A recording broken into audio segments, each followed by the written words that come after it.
उत्तराखंड के मुख्यमंत्री पुष्कर सिंह धामी आज बरेली पहुंचे। इन्वेटीज विश्वविद्यालय में उत्तराखंड यूसीसी लागू करने वाला पहला राज्य बनने पर पुष्कर सिंह धामी का स्वागत समारोह आयोजित किया गया। इस मौके पर पुष्कर सिंह धामी ने मीडिया से बात करते हुए कहा कि देश के प्रधानमंत्री नरेंद्र मोदी के दिशा निर्देश पर उत्तराखंड में यूसीसी लागू किया गया। यूसीसी आज लोगों की मांग है। उन्होंने कहा कि जिस तरह गंगोत्री से मां गंगा निकलकर पूरे देश को सींचती है, उसी प्रकार यूसीसी उत्तराखंड से शुरू हुआ है और जल्द ही पूरे देश में लागू होगा। यूसीसी का विरोध करने वालों पर पुष्कर सिंह धामी ने निशाना साधते हुए कहा कि देश की जनता आज यूसीसी की मांग रही है। अखिलेश यादव पर निशाना साधते हुए उन्होंने कहा कि उनके और उनके पिताजी के राज में कभी राम मंदिर नहीं बन पाया और उन्होंने निहत्थे सेवकों पर गोलियां चलाई। नागरिक संहिता की गंगोत्री भी आने वाले समय में सभी को किसी न किसी रूप में लाभ देगी।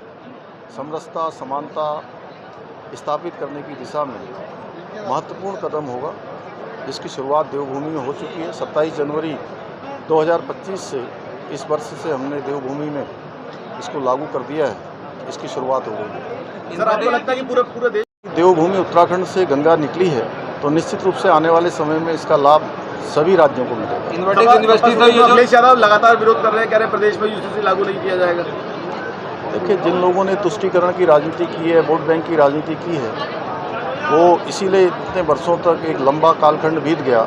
ये देश की आज़ादी के बाद लागू होना चाहिए। बाबा साहब अम्बेडकर जब और उनके साथ संविधान सभा के लोग संविधान बना रहे थे, तो उस संविधान में भी उसका प्रावधान किया गया है। अनुच्छेद 44 में इसका प्रावधान किया गया है। अभी आपने देखा होगा कि प्रोफेसर हरबंस दीक्षित जी जब बोल रहे थे, तो उन्होंने माननीय उच्चतम न्यायालय का भी जिक्र उसमें किया। उच्चतम न्यायालय ने भी सायरा बानू का केस हो, ये केशव भारती केस हो, ऐसे अनेक केस हैं। मैं केवल 1-2 की बात कर रहा हूँ। सभी में राज्यों को विभिन्न निर्णयों के समय में इस प्रकार के निर्देश दिए गए हैं कि समान नागरिक संहिता लागू होनी चाहिए। कार्रवाई होनी चाहिए है? जो विरोध करते हैं यूसीसी का, उसका कार्रवाई होनी चाहिए। नहीं, अब देखिए, जनता ही आगे बढ़ गई है और जनता आज आदरणीय प्रधानमंत्री मोदी जी के नेतृत्व में नए नए कानूनों को चाहती है, नए नए नवाचार चाहती है।